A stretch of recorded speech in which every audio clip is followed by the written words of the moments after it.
जय श्री कृष्णा। आप सभी को वैशाख मास के 17वें दिन की ढेरों शुभकामनाएं। प्रिय दर्शकों, आज हम सुनेंगे 17वें दिन का अध्याय, 17वां अध्याय। वैशाख मास महात्म्य एक पवित्र महात्म्य है। जो कोई इसको सुनता है उसके सभी पापों का नाश होता है। वैशाख महात्म्य का महत्व इतना अधिक है कि इसके श्रवण करने मात्र से बड़ा पापी भी तर जाता है। उसके जीवन में जो दुख होते हैं उनका अंत हो जाता है। जिस प्रकार से वैशाख स्नान का महत्व है, उसी प्रकार से प्रतिदिन वैशाख महात्म्य सुनने का भी बहुत अधिक महत्व है। तो आज हम 17वां अध्याय सुनेंगे।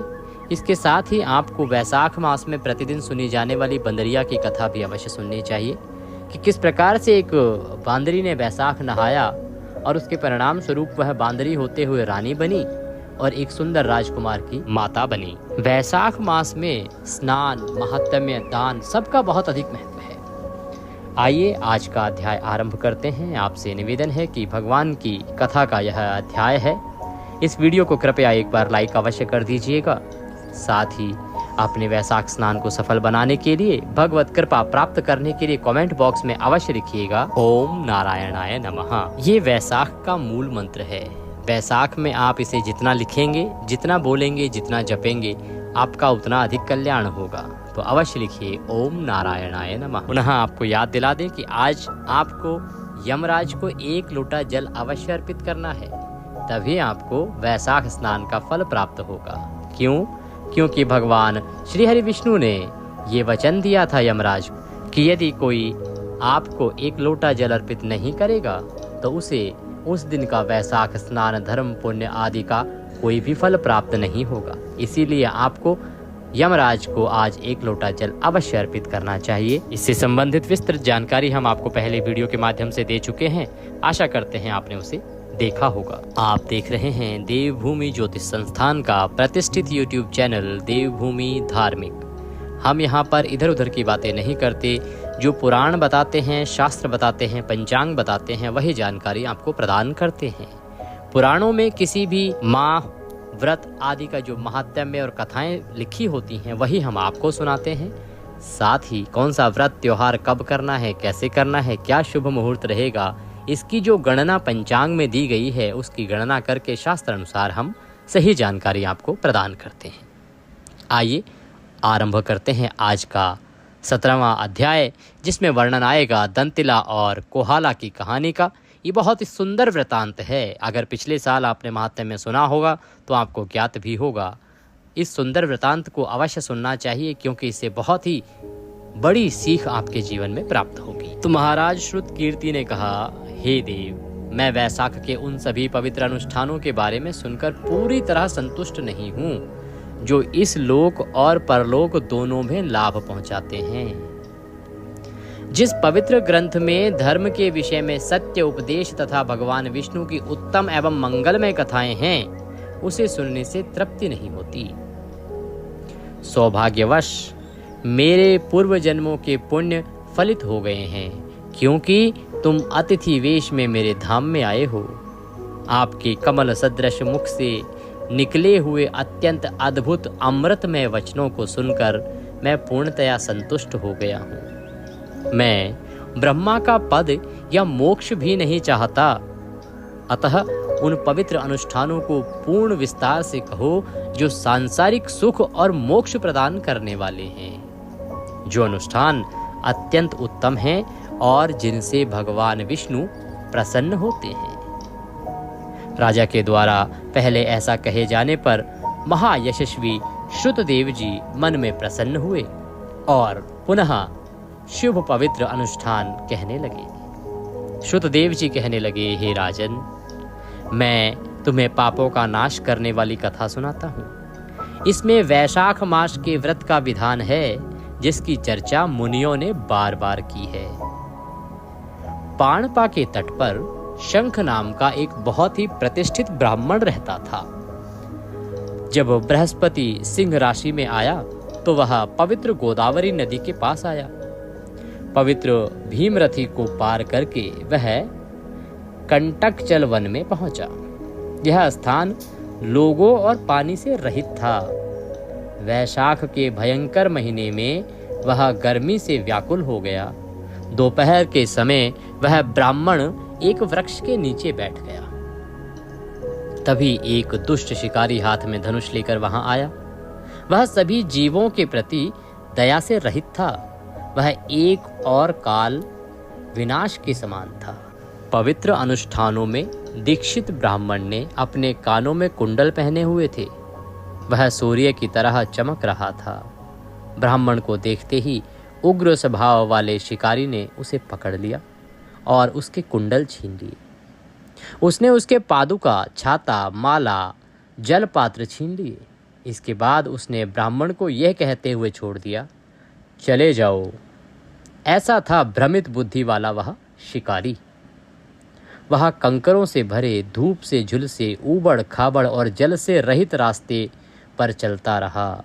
उसके पैर गर्मी से दबे हुए थे। वह उदात्त काम प्रवृत्ति वाला ब्राह्मण धीरे धीरे चलता हुआ उन स्थानों पर विश्राम कर रहा था जहां घास उगी हुई थी और जमीन को ढक रही थी, क्योंकि वहां जमीन गर्म नहीं थी। इस प्रकार से वह उस उगी हुई घास पर विश्राम करता था। कभी वह तेजी से भागता था, कहीं वह राहत और खुशी महसूस करता था, तो कहीं वह दुखी होकर कहता था, हा हा। इस प्रकार वह तेजी से चलता था, व्याकुल होता था, तड़पता था। जहां अग्नि उसे जलाती थी, जहां सूर्य की तपिश से गर्म रेत, सूर्य की तपिश से गर्म पत्थर, कंकड़ उसके पैर में चुभते थे तो उसकी आह निकलती थी। सूर्य के मध्य आकाश में स्थित होने पर ऋषि को कष्ट में पड़ा देखकर धर्मपरायणता से विमुख रहने वाले तथा दुष्ट प्रवृत्ति के शिकारी को उन पर कुछ दया आ गई। उसने सोचा, मैं उन्हें वे आरामदायक जूते दे दूंगा जो मैंने दूसरे वन में छीन लिए थे। शिकारियों ने यह सत्य मान लिया है कि जो बलपूर्वक छीन कर लूटता है वह सब उसी का होता है। इसलिए मैं उनके कष्ट को कम करने के लिए उनके पादुकाओं को दे दूंगा। यदि इस कार्य से कुछ पुण्य मिलता है तो वह मेरा ही हो या इस पापी का हो।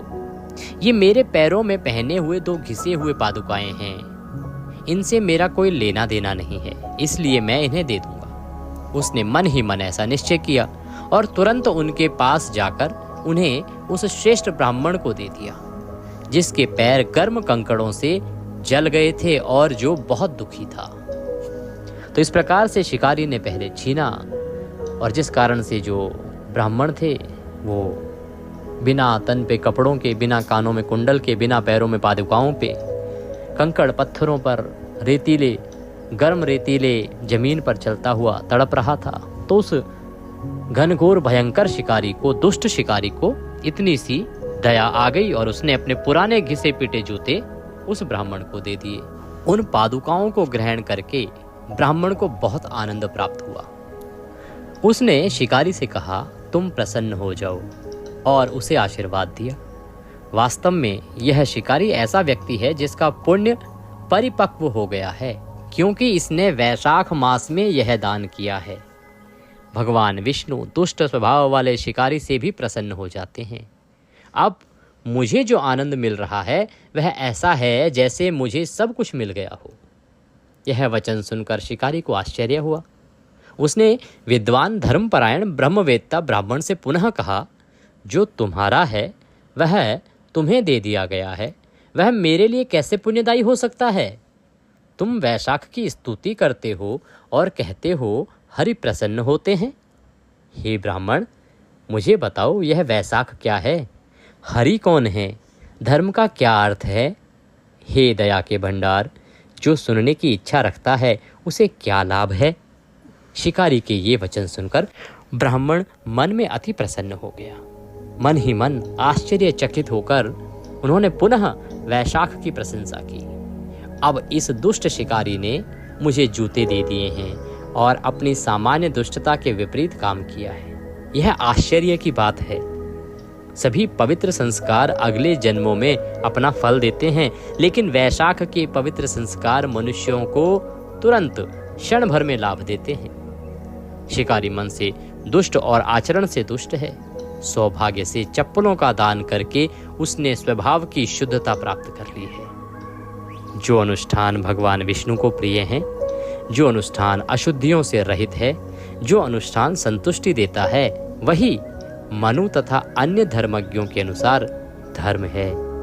वैशाख मास के वे पवित्र अनुष्ठान भगवान विष्णु को अत्यंत प्रिय हैं। केशव जी सभी प्रकार के दान, तपस्या और महान यज्ञों से उतने संतुष्ट नहीं होते जितने वे वैशाख मास के पवित्र अनुष्ठानों से होते हैं। सभी धर्मों में इसके समान कोई दूसरा धर्म नहीं है। लोगों को गया या गंगा, प्रयाग या पुष्कर जाने की आवश्यकता नहीं है। उन्हें केदार, प्रभास या कुरुक्षेत्र में शामंतक के पवित्र स्थान पर जाने की भी आवश्यकता नहीं है। गोदावरी, कृष्ण सेतु अर्थात रामेश्वर सेतु या रुद्रा वृक्ष जाने की आवश्यकता भी नहीं है। वैशाख धर्म की महिमा का बखान करने वाली दिव्य कथा की पवित्र नदी अर्थात उनके रूप में बहुत पवित्र है। जो व्यक्ति वहां पवित्र स्नान करता है उसके हृदय में भगवान विष्णु तुरंत निवास करते हैं। वैशाख मास में बहुत कम कार्य करने या अर्पण करने से बहुत कुछ प्राप्त हो जाता है। जो दान, बलिदान या अन्य पवित्र अनुष्ठानों से प्राप्त नहीं हो सकता, जिसमें बहुत अधिक व्यय होता है।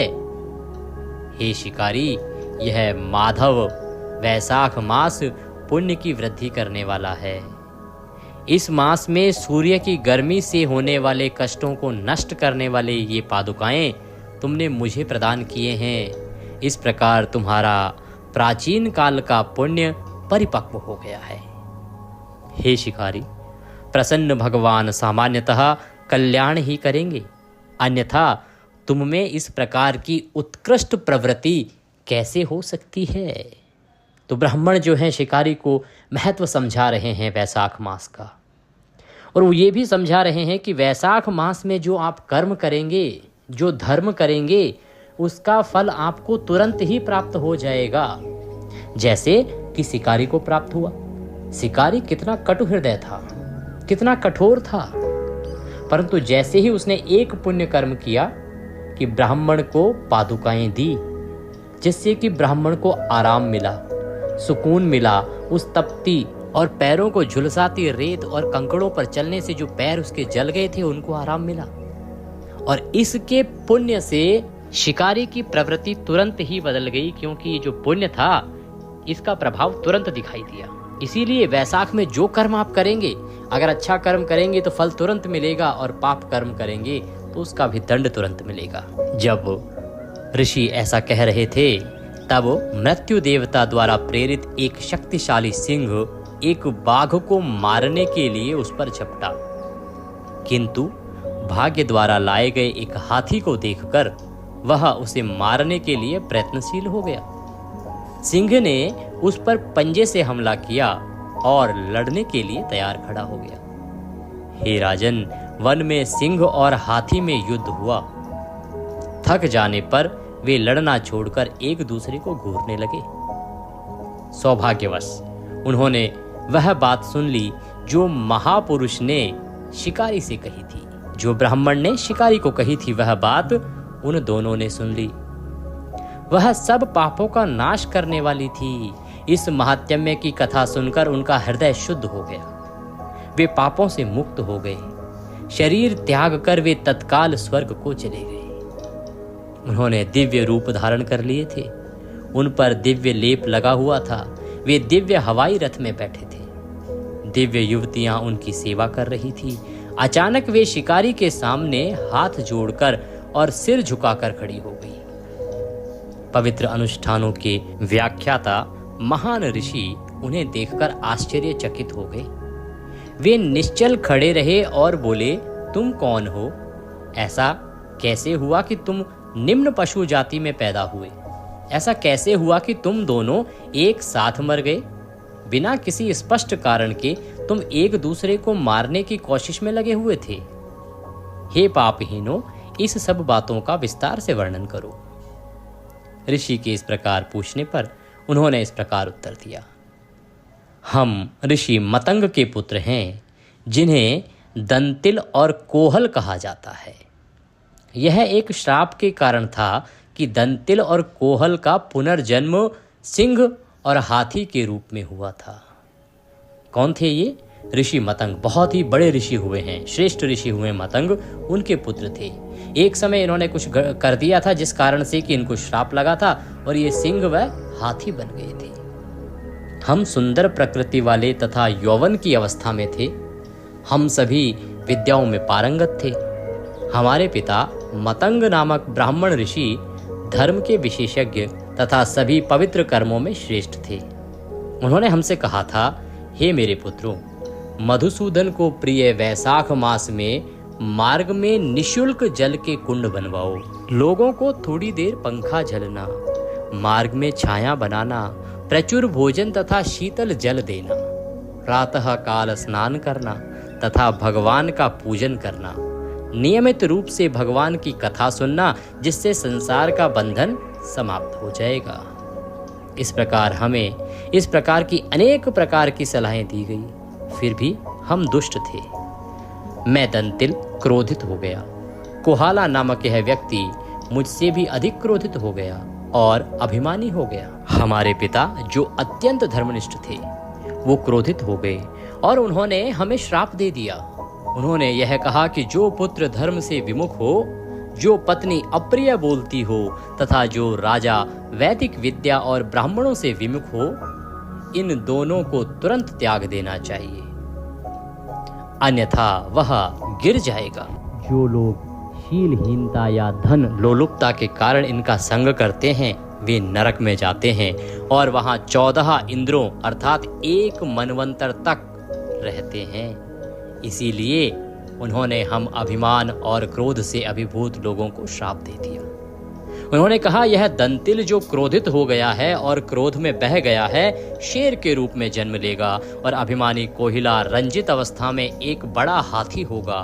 बाद में हमने पश्चाताप किया और मुक्ति के लिए प्रार्थना की। हमारे द्वारा विनती करने पर हमारे पिता ने हमें श्राप से मुक्ति प्रदान की।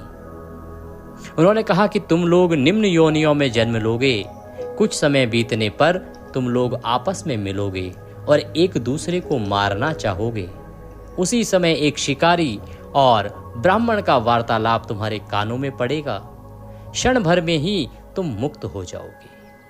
हे मेरे पुत्रों, अपने मोक्ष के पश्चात अपने पुनर्जन्मों को प्राप्त करके मेरे पास लौट आओ और मेरे साथ रहो। मेरी बातें अन्यथा नहीं होंगी। इस प्रकार हम दोनों दुष्टों को हमारे पिता ने श्राप दिया। हम निम्न पशु योनि में जन्मे, सौभाग्य से एक दूसरे से मिले, एक दूसरे को मारने की इच्छा हुई और तुम्हारा उत्तम तथा मंगलमय वार्तालाप सुना। इससे हम तत्काल मुक्त हो गए। इस प्रकार उन्होंने सब बातें कह सुनाई। महर्षि को प्रणाम किया, ब्राह्मण को प्रणाम किया और उनसे विदा ली। उनकी आज्ञा पाकर वे अपने पिता के पास गए। दया के भंडार महर्षि ने शिकारी को यह बताते हुए कहा, वैशाख महात्म्य में सुनने का महान लाभ देखो। इसे थोड़ी देर सुनने से ही मुक्ति उनकी पहुंच में आ गई। जब मुनि ऐसा कह रहे थे तब शिकारी ने मुनि के सामने अपने हथियार रख दिए। मुनि दया के भंडार, उत्तम बुद्धि वाले, कामनाओं से रहित, अत्यंत शुद्ध स्वभाव वाले तथा पुण्य के एकमात्र भंडार थे। इस प्रकार मुनि के प्रभाव से उस शिकारी ने अपने आप को परिवर्तित कर दिया। जहां वो मनुष्यों का हरण करता था, उनका धन छीनता था, उन्हें प्रताड़ित करता था, उनका मांस खाता था, आज वह उस श्रेष्ठ ब्राह्मण की बातों से इतना प्रभावित हुआ, वैशाख महात्म्य के प्रभाव को सुन के इतना प्रभावित हुआ और एक जूता दान करने के मात्र से ही उसका मन इतना परिवर्तित हो गया उस पुण्य से कि वह अपना सब दूषित कर्म त्याग कर ब्राह्मण की शरण में आ गया। बोलिए श्री विष्णु भगवान की जय। इसी के साथ ये आज का रोचक प्रसंग वैशाख महात्म्य का सुंदर 17वां अध्याय यहाँ पूर्ण होता है। आज की कथा को हम यहीं विश्राम देंगे। आज आपने देखा कि किस प्रकार से वैशाख मास में किए जाने वाले दान पुण्य आदि का बहुत अधिक फल है। एक विशेष जानकारी अब आपको देना चाहेंगे कि वैशाख मास के अंतिम 5 दिन भी आ रहे हैं। बहुत सारे हमारे श्रेष्ठ जन, माताएं, बहनें, भाई, बंधु वैशाख स्नान नहीं कर पाए हैं क्योंकि पहले से उनको जानकारी नहीं थी। यदि आप वैशाख स्नान का फल पाना चाहते हैं तो केवल अंतिम 5 दिन में ही प्राप्त कर सकते हैं। अपने आप को तैयार कीजिए अंतिम 5 दिनों के लिए और अंतिम 5 दिन वैशाख स्नान कीजिए। विधि विधान से आपको पूर्ण वैशाख स्नान का फल प्राप्त होगा। विधि के लिए हमने आपका वीडियो भी अपलोड कर दिया है, उसमें अवश्य देख लीजिएगा कि किस प्रकार से आपको 5 दिन स्नान करना है केवल, और अंतिम 5 दिन आपको पूरे महीने वैशाख नहाने का फल प्रदान कर देंगे। इतना कल्याणकारी है ये, और महिमा तो आप जान ही चुके हैं। इतने दिनों से हम इसकी महिमा का बखान कर रहे हैं। इतनी अधिक महिमा है कि हमारी क्षमता में ही नहीं है कि हम सब कुछ बता पाएं। हमारे महनीय ऋषियों ने तो बहुत कुछ लिखा है पुराणों में, पर कितना सुनाएंगे, कितना बताएंगे। सीमा है हर चीज़ की, हमारी सीमा है। भगवान ने इतना अद्भुत बनाया है इस मास को साहब कि ये मास एक तरफ और आपका पूरा जीवन एक तरफ। लाभ लीजिए इस मास का। पुनः कहेंगे आपसे कि लाभ लीजिए। वैशाख मास बार बार नहीं आता। जितना स्नान करेंगे, जितना धर्म पुण्य करेंगे, जितना ब्राह्मण को दक्षिणा देंगे, उतना कल्याण होगा। कल्याण कमाइए, और वैशाख में जो धर्म पुण्य करेंगे उसका फल भी तुरंत मिलेगा। आप अगर परेशान हैं, जीवन में संकट हैं आपके, आप धर्म कर्म कीजिए वैशाख में, आपको तुरंत फल मिलेगा, ऐसा भगवान श्री हरि कहते हैं। भगवान की कथा का यह वीडियो जितना हो सके अधिक लोगों तक पहुंचाइए, क्योंकि जितने लोग इसको सुनेंगे उनको पुण्य प्राप्त होगा। और आपके द्वारा ये वीडियो भेजा जा रहा है तो उस पुण्य का कुछ प्रतिशत हिस्सा आपको भी मिलेगा। आप दिन भर में बहुत से मैसेजेस फॉरवर्ड करते हैं लोगों को यहाँ से वहाँ। इस वीडियो को कीजिए ना, इसके लिंक को कीजिए ना। जितने अधिक लोगों तक ये कथा जाएगी, लोग सुनेंगे, आनंदित होंगे, धर्म कर्म करेंगे। आप सोचिए कितना पुण्य वो कमाएंगे, और उससे इकट्ठा होकर जो आपको पुण्य आएगा वो कितना अधिक होगा। तो अच्छे वीडियोस को भी आगे भेजिए, जिससे कि सभी लोग महिमा को समझ सकें, इस वैशाख मास की महिमा को जान सकें और धर्म कर्म कर सकें। हमारा उद्देश्य है वैशाख की महिमा जो विलुप्त हो गई है कुछ श्रापों के कारण और कुछ वचनों के कारण, वह विलुप्त ना हो पाए, क्योंकि ये मनुष्य के कल्याण का एकमात्र और सर्वश्रेष्ठ माध्यम है। कार्तिक मास से भी उत्तम है ये, इसको समझने की आवश्यकता है।